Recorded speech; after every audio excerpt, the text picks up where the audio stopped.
What's up, guys? We are back with a full slate of MLB action here on Tuesday, August 5th. We're going to give out plays on every MLB game on the slate. I'll give you my favorite underdog pick of the day and my massive lock, my pick that regardless of price I think has the highest chance of cashing today. Slam that like button and subscribe to the channel if you want to keep seeing these videos every day, and let us know what you're thinking in the comments. I personally answer every comment every day. Check the pinned comment throughout the day to see our favorite picks, and it pays to check back a couple of times per day to see if there are any changes with injury news coming out and starters being confirmed. Yesterday, guys, still plenty of games still to finish, unfortunately. Now, got off to a rough start there with the Marlins at minus 112. A tough 8-2 loss with Alcantara being pretty bad, and Alexander somehow pitching 6 scoreless innings. So a little bit tough to see Alexander having such a good outing. We had the under there in that Royals-Red Sox game. Both starters were absolutely disastrously bad out there. 3 errors doesn't help either when you're trying to get an underplay to cash. We did have the Brewers at minus 143, a nice 3-1 win in a game that only featured 6 total hits. Fetty was actually kind of okay, but Priester was lights out there for Milwaukee over 7 very, very good innings. So a nice win there on the Brewers.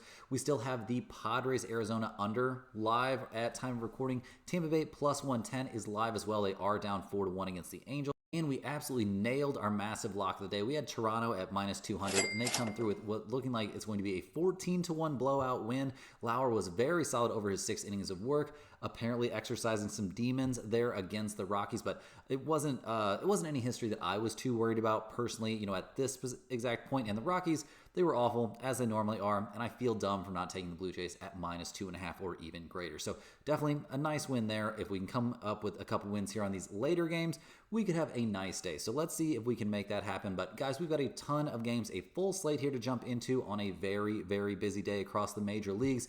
And we also want to recap what's looking like a very good day of premium action. We're still traveling, but we're doing our best to bring you guys a full normal video. So let's go ahead and dive right in. First up, we're looking at the Houston Astros going on the road to take on the Miami Marlins. The Astros come into this game fresh off that 8-2 win there yesterday, so well played by Houston. They're 63-50 on the year, currently 3 games up on Seattle for the first spot in the AL West. We don't have a confirmed starter for Houston at time of recording, so we'll have to wait and see who they're actually going to put on the mound.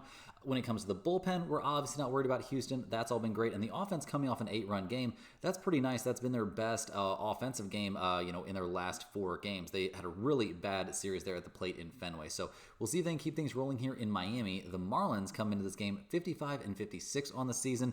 They had a 5-game winning streak snapped by that loss. They're going to hand the ball in this one to Cal Quantrill, who's 4-8 on the season, but down to a 4.79 ERA. And his last 3 starts have been lights out, and 4 of his last 5 have been pretty good. Maybe not excellent, but pretty good. His last 3, though, I mean, giving up 0 earned runs against St. Louis, 1 earned run against Milwaukee, and no runs at all against the Royals. The Marlins are 3-0 over that span. That's pretty good stuff. So we'll see if Quantrill can keep it going. Obviously, the Marlins bullpen hasn't been anything too special. An ERA just over 4, not really amazing, but it's been a little bit better here down the stretch. The offense, 2-7-2, 13-2, and 5 over their last few games. They're not killing it at the moment. We'll see. I mean, Hill coming back might help a little bit, but they're 20th in the majors in runs scored and 19th in the majors in on-base percentage for a reason. So looking at the numbers here, guys, the Astros are minus 112, the Marlins are minus 104. We've got a total of 8.5 in this game. Houston's 27-26 on the road. They are a slight under team on the road. Miami's 27-29 at home. They're a significant under team at home. You could maybe think about under 8.5 in this game, but without any knowledge of who's going to start this game really for the Astros, it's really hard to give a lean on either the side or the total. Next up, we're looking at the Minnesota Twins going on the road here to take on the Detroit Tigers. The Twins come into this game fresh off a 6-3 loss there against Detroit in their last game. They're now 8 games under 500. They'll hand the ball in this one to Zebby Matthews coming off the 15-day IL. He's 2-3 on the year, a 5.67 ERA. His last start did not look amazing, and actually there seems to be some concern here about whether or not Zebby Matthews is going to be able to pitch in this game. So we'll see. I would assume he is going to pitch, but I'm not. There's a little bit of uncertainty. So keep an eye on that for sure. The Twins bullpen has been terrible down the stretch this year, so that's a big concern. And the offense, nothing special either. I mean, 3, 5, 4, 2, and 1 runs over their last few games. They've had plenty of injuries. This team's in pretty bad shape right now. They're 23rd in runs scored and 23rd in batting average, and I don't expect those numbers to be getting better over the course of the year. So we'll see what they can do here against the Detroit Tigers, who come into this game 66-48 on the season. So having a pretty good time. They're going to hand the ball in this game to Chris Paddock, who's 4-9 on the year, a 4.77 ERA, but he'll be making his second start here for the Tigers, and his first one went great. He took care of business there against the Diamondbacks, 6 innings, 3 hits, 1 earned run allowed. Obviously, I'm expecting Paddock to have a pretty good time against this old team. In terms of the bullpen for Detroit, that's been a big concern here down the stretch. The bullpen, I'm not going to quite say shambles, but at times it's looked like shambles. The offense, 6-0, 7, 4, 7, and 12 over their last few games is clearly not a disaster, but they haven't been hitting the ball quite as well as they did early in the year. And they're 6th in the majors in runs scored and 7th in slugging percentage. This is not a slouch of a team at the plate. So we'll see what they can do in this one. Looking at the numbers, the Twins are plus 140. The Tigers are minus 165. We've got a total of 8.5. Minnesota's 22-35 on the road. They're a significant under team on the road. Detroit is 36-21 at home and a slight under team at home. I don't think under 8.5 is crazy in this spot. It seems okay. In terms of a side, though, I'm definitely going to be taking the Tigers. I think we're going to see Chris Paddock have a pretty good time out there against his ex-team. Cruising through these games, we're looking at the San Francisco Giants going on the road to take on the Pittsburgh Pirates. The Giants come into this game 56-57 on the year. They're now one game under 500. They let the Pirates come back and win that last one. They're going to hand the ball in this game to Logan Webb. He's 9-8 on the season, a 3.31 ERA. He was supposed to be their ace, and he hasn't been that ace-like this season. He did face the Pirates back on the 30th and was good over 5 2/3 innings and struck out 11. But despite giving up only one earned run, we see the Giants eventually lose that game 2-1 in extras. So we'll see how that goes. The Giants' bullpen's been good this year, but a lot of pressure has been put on that bullpen, and the offense, it's been pretty abysmal, guys. They did score 12 runs in that one game against the Mets, but over the course of the year, they're down to 21st in runs scored, 28th in slugging percentage. They got off to that crazy hot start. Turns off that was not real at all. So we'll see what they can do here in Pittsburgh. The Pirates continuing to play pretty well at home. They're going to hand the ball in this game to Mike Burrows, who's 1-3 on the season, a 3.88 ERA. His last 3 starts have been excellent. 4 out of his last 5 have been lights out. He faced the Giants back on the 30th. He was on the other side of this one in 6 innings, 3 hits, 1 earned run. That's pretty good stuff. So we'll see if he can reel off another good start. Obviously, the Pirates bullpen hasn't been at the Giants bullpen level this season, but I think they're going to have a pretty good time in this matchup. And the Pirates offense has been looking kind of okay. 5, 9, 6, 16, 2, 3, and 6 over their last few games. All that being said, over the course of the year, they're last in runs scored and last in slugging percentage, so I'm not expecting miracles from this team at the plate. So looking at the numbers here, guys, the Giants are minus 162. The Pirates are plus 135. We've got a total of 7.5 in this game. San Francisco is 28-30 on the road. They're a slight over team on the road, which is a little bit surprising. Pittsburgh's 31-25 at home. They're a slight under team when playing at home. I think unders in this game are pretty good. No run first inning, under 7.5, both live in my opinion. But I also like the Pirates here a little bit at plus 135. Do I like it enough to make it my dog of the day? Probably not, but I don't think it's an insanely bad spot. I think the unders, though, are probably the better value. Hey guys, hopping here with a quick shout out to the sponsor of today and every day's video, and that is StumpTheSpread.com. Click the link in the description to go over there and see the top confidence picks from our entire team of experienced cappers. Right now, our members are getting daily MLB and UFC picks with NFL preseason mixed in there as well, and we've got NFL regular season and college football right around the corner. Major League Baseball has been our most profitable sport of the last several years in a row and has had a great 2025 season so far. At StumpTheSpread.com, you'll be able to see exclusive free picks that are only posted there, our free-to-use bet size calculator, and our premium top confidence picks, which might not usually will not always match what you see here in the video, as I am not the premium MLB handicapper over at Stump The Spread. We've got a monster with many more years of experience covering baseball. He's been doing this for years and years, and he has a fantastic track record to back himself up, and it looks like he's going to be coming off of a very, very solid day, guys. Here on August 4th, he's already cashed the Brewers as a 4-unit play, the Guardians as a 0.75 unit play. The Angels are still live as a 1-unit play, and they are leading 5-1 now. That's a one he definitely had the opposite side of me. Had the Cubs as a 1-unit play. That was an unfortunate loss, but the Astros as a 1-unit play, they came through and won. And he's got the Dodgers as a 2.5-unit play. They're tied up playing at home there against the Cardinals. So we'll see if they can come through in that one. But looking like a very solid winning day there for the premium members. And that's going to put them well into the black here in August, I think through the 3rd. Despite a losing August 3rd, a slightly losing August 3rd, premium members were still up a little bit under 1 unit for the month, which obviously isn't much, but also we're very, very, early in the month. So definitely get over there, check out the premium picks. It's great value. And also, check out all the free stuff over there. We got the free to use bet size calculator. We got exclusive free picks that are only posted over there at Stump the Spread. And you definitely want to get on that free email newsletter, guys. It's great information straight to your inbox every single day.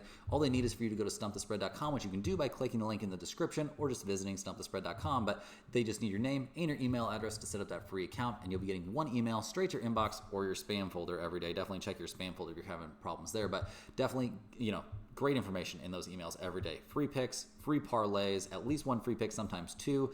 Information on niche sports betting like golf, tennis, NASCAR, WNBA picks are often included there. And now with NFL preseason going on, you'll be getting NFL picks in that as well. So definitely get over there and check that out. It's fantastic value and it's free information every single day. Also, if you're a huge fan of what you're seeing here every single day, guys, click that little join button right below the video to become a YouTube channel member. YouTube channel members get exclusive early access to all of our videos, get their name up on screen in every video, and they're eligible for our members only giveaways. I know we're supposed to be doing a members only giveaway right now, but I'm going to make it up to you guys. We're going to give away 2 hoodies when I get back from vacation. We'll be way more set up to get a video with a giveaway out in it, and maybe we'll even get Baby Stump in here to click the button to do the spins. So definitely stay tuned for those and become a channel member if you're interested in getting in on 2 giveaways that are going to be happening here on like the 6th or 7th, something like that. So definitely check that out on Thursday. We'll do those on the Thursday video. So definitely get in there if you're interested in becoming a YouTube channel member. But guys, let's go ahead and dive back in. We've got a ton of games to cover here. And next up, we're looking at the Baltimore Orioles going on the road to take on the Philadelphia Phillies. Orioles come into this game fresh off a 13-3 loss their last time out. They're 11 games below 500. Nothing working out right now for this team. They're going to hand the ball to Dean Kremer, who's 8-7 on the year, a 4.27 ERA. His last start, he got knocked around a little bit by Toronto. It wasn't a terrible start, but definitely wasn't great, and he had a bad start against the Rockies recently, and yeah, we'll see what he can do here against the Phillies, but I'm not really expecting miracles. Am I expecting him to give up 14 runs or whatever it was? No, but I don't think Kremer's in for a great night. The Orioles' bullpen has been a big part of their struggles this year, no doubt about that, but an even bigger issue for this team this season has been the drop-off in their offense. They're 16th in the majors in runs scored, 18th in batting average, but after the trade deadline, guys, I don't think we're going to see those numbers getting any better. I think we're going to see them get quite a bit worse. So we'll see what they do here against the Phillies, who are currently a game and a half up now on the New York Mets in that race for the NL East. They're going to hand the ball in this one to T1 Walker, who's sporting a 3.82 ERA. His last start, 5 innings, 7 hits, 2 earned runs, no walks, and no strikeouts against the White Sox in a 9-3 loss. He's been decent, though. I mean, he's given up 2, 3, 3, 1, and 0 earned runs over his last 5 appearances, 4 of which were starts. We'll see which version of him we get here against Baltimore, a team that can still punish you a little bit if you don't have your best stuff. So we'll see how that goes. The Phillies bullpen, obviously not one I'm super thrilled about. And the offense, while they did come up with 13 runs yesterday, came up with 2 runs the day before and really haven't been that reliable. They are a top 10 offense, don't get me wrong, but not my favorite team to bet on a nightly basis because you just don't know what you're going to get. So looking at the numbers, guys, the Orioles are plus 125. The Phillies are minus 145. We've got a total of 9.5 in this game. Baltimore is 24-34 on the road. They are the biggest under team on the road in the MLB. The Phillies are 35-20 at home. They're a slight over team at home. I do like the Phillies to win this game. I will say I do not love. I also think you could maybe look at under 9.5 if you think Dean Kremer can have a good outing and T1 Walker can have a pretty decent outing. I do worry about both bullpens though, so probably none of this is making the pinned comment. Next up, guys, we've got the Sacramento Athletics going on the road to take on the Washington Nationals. The Athletics come into this game fresh off of losing 2 out of 3 against the Diamondbacks. They'll hand the ball here to Luis Severino, who's 5-11 on the year, a 4.83 ERA. I mean, he's coming off 3, maybe 4 very decent starts. I would say 3 decent starts is probably more accurate. He didn't get traded, so we'll see what this guy's motivation level is like pitching out the rest of the season here for the Athletics. I can't imagine it being very high.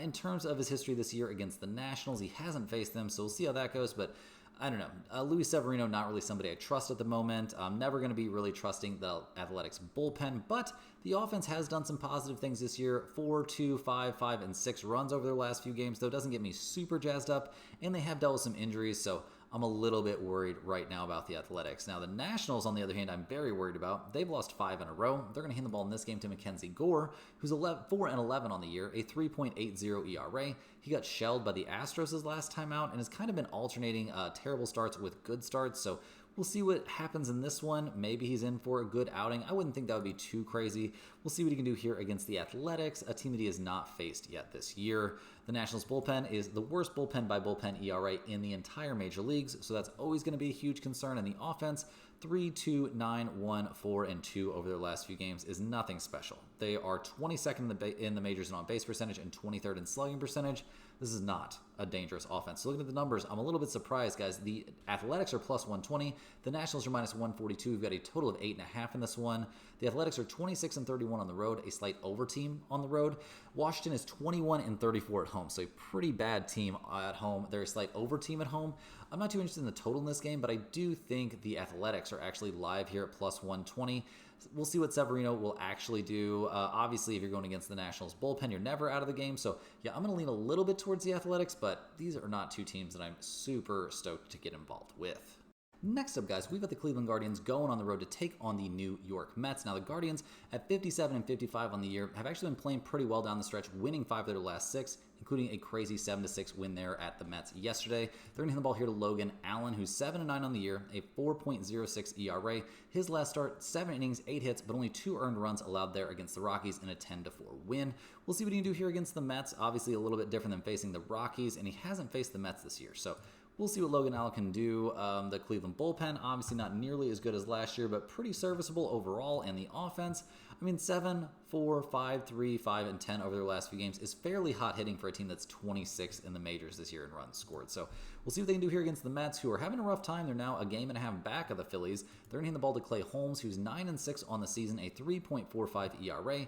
His last start was not very sharp, guys. 3 2/3 innings, 8 hits, 4 runs, 2 of which were earned in a 5-0 loss at the Padres. So we'll see if he can bounce back. He had a great start against the Giants, but a bad start against the Reds, and he's been a little bit all over the place. Kind of the story of the season for this Mets pitching staff. Now, the bullpen, it's been good at different points, not amazing lately. In the offense, I'm not super jazzed up about them either. 6, 4, 12, 3, 0, 1, and 6 over their last few games. 15th in the majors in runs scored is not what is supposed to be going on for a team with this kind of payroll. So looking at the numbers, guys, the Guardians are plus 165. The Mets are minus 200. We've got a total of 8 out there. Cleveland's 27 and 28 on the road, a slight under team on the road. The Mets are 38 and 18 at home. That's an MLB best at home, and they are an even over-under team at home.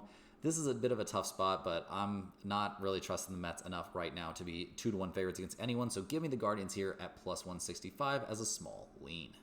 Rapid fire through these games, we've got the Kansas City Royals going on the road to take on the Boston Red Sox. The Royals are now 56 and 57 on the year after a game 1 loss in this series. They're handing the ball in this one to Ryan Bergert. He is coming over from the Pirates, and he's done okay. We'll say, we'll see how this goes. His last start was pretty good: 4 innings, 2 hits, 1 earned run.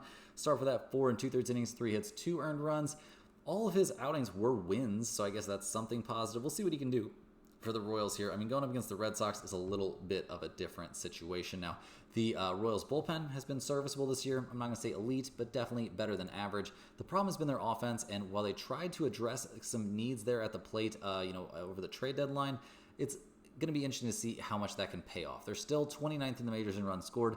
Over the last few games, they scored 5, 7, 2, 9, 1, 9, and 7. So maybe, steps are being made in the right direction. We'll see what they can do here against Boston. They're playing their best ball of the season. They're only 2.5 games back of Toronto for the top spot in the AL East. They've now won 6 in a row. They're going to hand the ball here to Garrett Crochet, their ace. He's 12 and 4 on the year, a 2.23 ERA. His last start, 6 innings, 8 hits, 2 earned runs allowed there against the Dodgers. He also struck out 10 in that game, but gave up a couple of home runs. In the end, though, we do see the Red Sox eventually win that game 4-2. They're also 5-0 over his last 5 starts. Has he faced the Royals yet this season? Oh yeah, he did face the Royals back in early May and went 7 innings, gave up 7 hits and 1 earned run while striking out 9 in a 10-1 win. So I'm expecting very good stuff from Crochet in this game. The Red Sox bullpen is the second best bullpen in the majors right now. They've really turned things around out there in the pen, and their offense is cruising. 8, 6, 7, 2, 13, and 8 over their last few games. They're 4th in the majors in runs scored, 8th in on-base percentage. Seems like all the right buttons are being pushed right now for Boston. So looking at the numbers, guys, the Royals are plus 195. The Red Sox are minus 235. We've got a total of 8 in this game. The Royals are a 500 road team, a slight under team on the road. Boston's 37 and 21 at home. That's a very good home mark, guys. They are a significant under team at home, but I'm not interested in the total in this game. I'm very interested in the Red Sox here at minus 235. This could be our lock of the day. I don't mind backing Crochet at all. This Red Sox offense is clicking, and I don't think Berger's going to have the right medicine for that. Give me Boston in this one.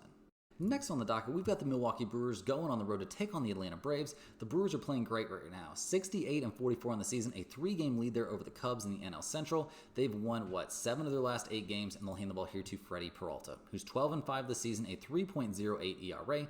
His last start, he did get knocked around aggressively there by the Cubs, but overall this season he's been very, very good. We'll see what he can do here against the Atlanta Braves. Has he faced Atlanta this year? It does not appear that he has, but I'm expecting him to go out and have a nice bounce back outing. And the Brewers bullpen, while I'll always be a little bit worried, has been making steps in the right direction, so maybe we'll cut them a little bit of slack right now. The offense coming up with 3 runs there yesterday is fine, not ideal. I think we'll see more offense out of them in this one, or at least that would be the hope if you're a Braves fan, or that would be the hope if you're a Brewers fan.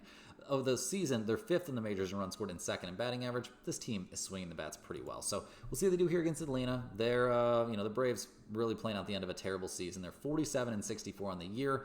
It's been rough. They're going to hand the ball in this game to Joey Wentz. He is normally a bullpen guy. He's sporting a 5.02 ERA. His last 3 outings since being acquired there from Minnesota have been starts, and he's been pretty good, actually. 4 scoreless innings there against the Yankees.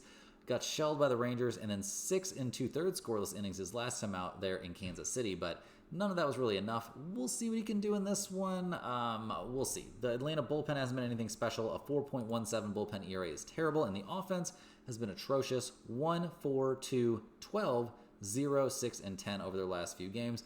I do not see this team suddenly turning it on here at the plate. They've got some injuries they're dealing with now, and they're 24th in the majors in runs scored and 21st in batting average anyway. So looking at the numbers, guys, the Brewers are minus 145. The Braves are plus 125. We've got a total of 8 in this game. Milwaukee's 31-24 on the road. That's an MLB best mark on the road. They are an even team in terms of the over-under on the road. Atlanta's a 500 team at home and a significant under team at home, and I really don't hate taking under 8 in this game. I think that's a very, very reasonable play. I also think the Brewers here at minus 145 are very live. Joey Wentz has done some good stuff lately, don't get me wrong, but I don't think we're going to really see that hold up here, and Freddie Peralta is in for a nice bounce back. Next up, guys, we've got the Cincinnati Reds heading into Chicago to take on the Cubs. Now, in Game 1, we saw the Cubs come away with a very close 3-2 win. Very, very competitive stuff there. This is obviously a huge series for Cincinnati if they want to have any shot at all there in the NL Central. They're basically going to need a sweep. They're going to hand the ball in this game to Zach Littell, who's 8-8 on the year, a 3.58 ERA. He came over, obviously, there from the Braves. His last time on the mound, it was against the Yankees, and 5 innings, 2 hits, no runs allowed, and it was eventually an extra inning loss. Definitely not the worst look. We'll see what he does here against the Cubs. Obviously, a pretty tough team to face. Has he faced the Cubs yet this year? I didn't think he had. No, he has not faced the Cubs. So we'll see how that goes. The Reds' bullpen has been looking better here recently, but it can be a little bit all over the place. Their offense, 3-2, 3-11, 5-4, and 2 over their last few games. Yeah, they're not swinging the hottest bats. Obviously, seeing Lodolo go out due to a blister, that's never a great sign. Although, it could be much worse. They are 10th in the majors in runs scored, but 20th in slugging percentage and 16th in batting average. I think this is more a middle-of-the-road kind of offense. So we'll see what they do here against the Cubs, who at 65-47 on the year are now 3 games back of the Brewers in the NL Central. They're going to hand the ball here to Shota Imanaga, who's 8-4 this season, a 3.25 ERA. But his last couple of starts haven't been really not the sharpest. 5 innings, 3 hits, 5 innings, 3 runs, and on 5 hits, and giving up 2 home runs in a 10-3 win against Milwaukee. Looks good in the end, but he also got shelled by the White Sox recently, so I'm a little bit concerned about Imanaga. The Cubs' bullpen has had some bumps in the road recently, up to a 3.85 bullpen ERA, and the offense not swinging the hottest bats over their last 3 or 4 games. 2, 5, 3, and 1 over their last few is not great. They are 1st in the majors in runs scored and 4th in batting average, so I'm sure these struggles will be short-lived, but right now, they're not swinging the hottest bats. So looking at the numbers here, guys, the Reds are plus 155, the Cubs are minus 185. We've got a total of 8 in this one. Cincinnati's 25-28 on the road. They're a slight under team on the road. The Cubs are 35-18 at home and a slight over team at home. I think under 8 is very live in this game. You could also talk me into no-run first inning here, but I don't know if any of that's going in the pinned comment. In terms of a side, I will back the Reds here once again at plus 155 as underdogs, but I don't know if I'm in love with it enough to make it our dog of the day.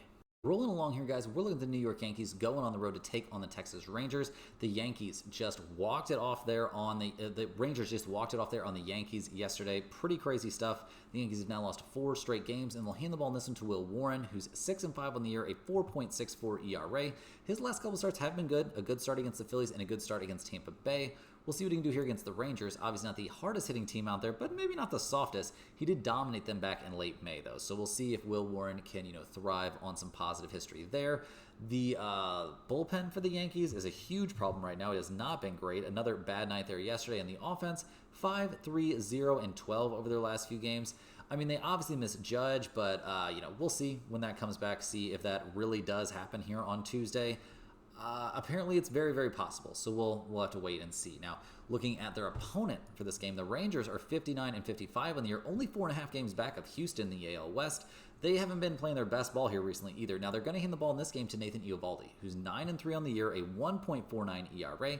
His last start, 7 innings, 6 hits, 1 earned run allowed there against the Angels.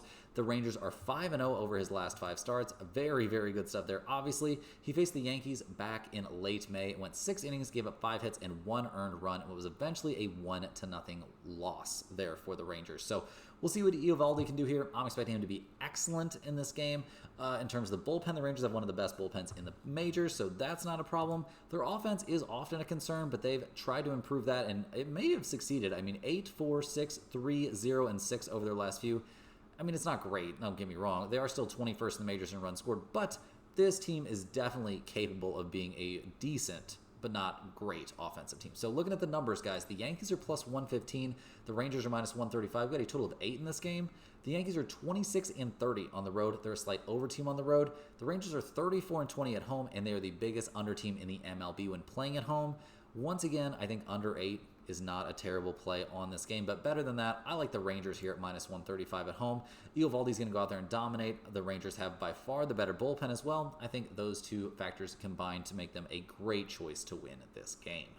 Next up, we're looking at the Toronto Blue Jays going on the road to take on the Colorado Rockies. Smash that thumbs up button, guys, if you enjoyed crushing it with us there yesterday on the Toronto Blue Jays as our lock of the day. They end up winning 15-1. They're going to hand the ball here in Game 2 of this series to Jose Berrios, who's 7-4 on the year, a 3.84 ERA. His last start was against the Baltimore Orioles, and he gave up 5 runs, only 2 of which were earned, but not his sharpest outing. All that being said, Toronto did eventually win that game 9-8. We'll see what he does here against the Rockies. Clearly, one of the weakest teams, weakest offenses in baseball. He hasn't faced them this season, but I'm expecting him to use this as a bit of a bounce back spot. The bullpen hasn't been quite as lights out down the stretch here for Toronto, but I do expect them to turn things around here as well. And the offense, I mean, they came with 15 runs yesterday, and I don't think they're slowing down anytime soon. They're first in the majors in batting average and first in on-base percentage. This is one of the most dangerous teams in the majors, and that's why they've got a 3-game lead in the AL East. They're going to hand the ball in this one to the Rockies, who at 30-82 are the worst team in baseball. They'll give the ball to Anthony Molina in this game. He's sporting a 7.27 ERA. He's normally a bullpen guy, and those bullpen appearances have not been amazing here recently, and he hasn't pitched since June 25th. So we'll see what he looks like out there on the mound as a starter. I'm not expecting anything great, and the Rockies have one of the worst bullpens in the majors, so that's also a terrible, terrible look. The offense, obviously only coming up with 1 run yesterday, has not been good this season. They're 28th in runs scored and last in on-base percentage. So looking at the numbers, guys, Toronto's 27-29 on the road, an even over-under team on the road. The Rockies are 16-39 at home. Yeah, that's pretty bad. They're a slight under team at home. I don't care about the total in this game, guys, but I'll definitely take the Blue Jays here at minus 210 or at minus 1.5. Whatever floats your boat, guys. The Blue Jays very likely to win this game in massive blowout fashion. Next up, we're looking at the Tampa Bay Rays going on the road to take on the Los Angeles Angels. The Rays come into this game 55-58 on the season. They're actually still playing at time of recording, but they're down 5-1 in the middle of the 8th, so things aren't looking too hot. They'll hand the ball in this game to Ryan Pepiot, who's 6-9 this season, a 3.80 ERA. He got shelled by the Yankees his last time out, but in general has been decent this season, but lately not looking his sharpest. So I'm even worried about him here against the Angels. The Rays bullpen has been great at some points this year, up to a 3.79 ERA coming out of the pen right now is not awesome, and the offense has really started to bottom out. So I'm definitely considerably worried here about the Tampa Bay Rays as they take on the Angels, who come into this game 4 games below 500, probably not headed anywhere important this season, but they've been respectable. They'll hand the ball in this game to Jose Soriano, who's 7-8 on the year, a 3.65 ERA. His last 4 starts have been very, very good. I don't know if he was trying to get traded or what was going on, but he was throwing the ball much better recently. We'll see if that continues here against the Rays. Has he faced Tampa Bay this season? Oh, yeah, very, very early in the season. He was great in that outing, but it was a long time ago. So we're not going to give that too much weight, but it will be taken into consideration. Now, the bullpen for the Angels is bad. That's not a secret. It has not been good all year long. And the offense, well, it hasn't been terrible, is a little bit inconsistent, but they've been hitting the ball well recently, so maybe we got to give them some credit. They are 17th in runs scored and 13th in slugging percentage. They've got some dangerous bats out there for sure. So looking at the numbers, guys, the Rays are plus 105. The Angels are minus 125. We've got a total of 8.5. Tampa Bay's only 23-28 on the road. The Angels are 29 and 28 at home. No huge, I mean, I guess the Angels are a big over team at home, but I'm not interested in the total. I'm much more interested in just taking the Angels here at minus 125 to come with what looks like will be a second straight win in this series. Next up, guys, we've got the Chicago White Sox going on the road to take on the Seattle Mariners. Now, the White Sox come into this game fresh off an 8-5 loss there in their last game against the Angels. They're hitting the ball in this one to Davis Martin, who's 3-8 on the season, a 3.84 ERA, and he's actually been decent. His last start, 5 2/3 innings, 6 hits, 2 earned runs against the Phillies is not bad at all. We'll see what he can do here against the Mariners. I mean, he faced the Mariners back in late May and was pretty good over 7 1/3 innings. So we'll see what happens. That was a 5-1 loss, though. And the White Sox bullpen, I mean, it's okay. It's definitely not terrible, a 3.91 bullpen ERA, but the offense, nothing to write home about, guys. They're 27th in the majors in runs scored, at 29th in batting average. They're going to be missing Vargas there with that oblique strain. They've scored 5, 1, 6, 9, 3, and 6 over their last few games, which is kind of hot hitting for them. Now, they're taking on a Mariners team that's 3 games back of Houston in the AL West, so they're desperate for wins. They've won 3 out of their last 4. They're hitting the ball in this game to Brian Wu, who's 8 and 6 on the year, a 3.11 ERA. Although he did get kind of shelled his last time out and hasn't looked like himself since the All-Star game. So we'll see what happens to him in this one. Going up against the White Sox, you would think would be a nice little way to get back on track, so maybe that will happen. The Seattle bullpen has been decent this year, pretty solid actually, a 3.63 bullpen ERA. No huge bumps in the road for this team at the bullpen situation, but at the plate, we've seen a little bit of a downturn recently. 5, 4, 4, and 6 over their last few games. 11th in the majors in runs scored and 20th in batting average. This isn't the scariest team right now at the plate. So looking at the numbers, guys, the White Sox are plus 200. The Mariners are minus 250. We've got a total of 7.5. Chicago's 18 and 38 on the road, a big under team on the road. Seattle is 31 and 25 at home and a slight over team at home. I will lean a little bit towards the Mariners, but not nearly enough towards them to take them at minus 250. That seems crazy, and I'm definitely not taking a minus 1.5, so this seems like a stay away spot for me. Rounding into the home stretch here, guys, we're looking at the San Diego Padres going on the road to take on the Arizona Diamondbacks. We do still have the under in their current game, and we see the Diamondbacks up 5-2 there in the bottom of the 7th. So we're still live, but it's getting real sketchy. Now, the Padres are hitting the ball here to Yu Darvish, who's 1-3 on the year, a 6.46 ERA. His last start, he was amazing. Amazing, guys. 7 innings, 2 hits, no runs allowed, struck out 7, and walked 0 in a 5-0 win against the Mets. Is Yu Darvish back? It looks like it's possible. Now, the bullpen for the Padres has been the best or one of the best in the majors basically all year long.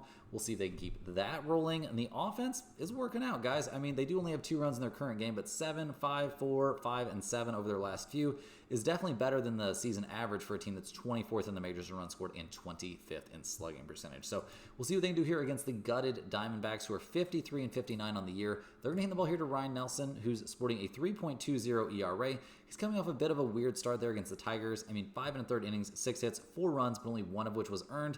And he struck out 8, but it was in a 7-2 loss. I'm expecting him to go out there and look pretty good in this matchup. So 2 starters, that I expect to be decent, although I really don't know what to expect out of Yu Darvish. Now, the Diamondbacks bullpen I expect to be terrible because they've been terrible all year long. And the offense, while they have lost a lot of heavy hitters, I guess they've been hitting the ball pretty well recently. So I have to give them some credit. They are 7th in the majors in runs scored still. We'll see if that can continue for much longer, though. They're going to miss those bats eventually. So looking at the numbers, guys, we see the Padres are minus 135. The Diamondbacks are plus 115. We've got a total of 9 in this game. The Padres are 26 and 31 on the road, a significant under team on the road. Arizona's 26 and 28 at home and a slight over team at home, but I think that's going to change, here down the stretch. We'll see what happens, but in this game, I once again think under 9 could be live. In terms of a side, I do like the Padres more than I like the Diamondbacks, but with Yu Darvish on the mound, I'm not trusting anything from this game, so this is definitely not going in the pinned comment.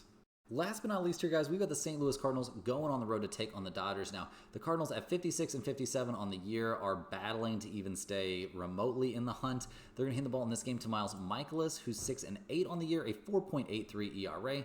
His last time out, he was actually pretty good. 6 innings, 5 hits, 2 earned runs allowed against the Marlins, but the Cardinals lost that game 2-0. Really, 3 out of his last 4 starts have been good. So maybe I've been giving this guy a little bit too much crap. We'll see. I'm not 100% ready to, really admit to that right now. But we'll see what happens with him down the stretch this year. Now, the Cardinals bullpen, it's been good, a 3.59 bullpen ERA. But the offense, the bottom's fallen out, guys. They're down to 13th in runs scored and 15th in batting average after looking like a top 5 offense for a couple significant chunks this season. So we'll see what they do here on the road against the Dodgers, who at 64 and 47 on the year have a 3-game lead is all over the Padres in the NL West. No structural damage there to Muncy's knee.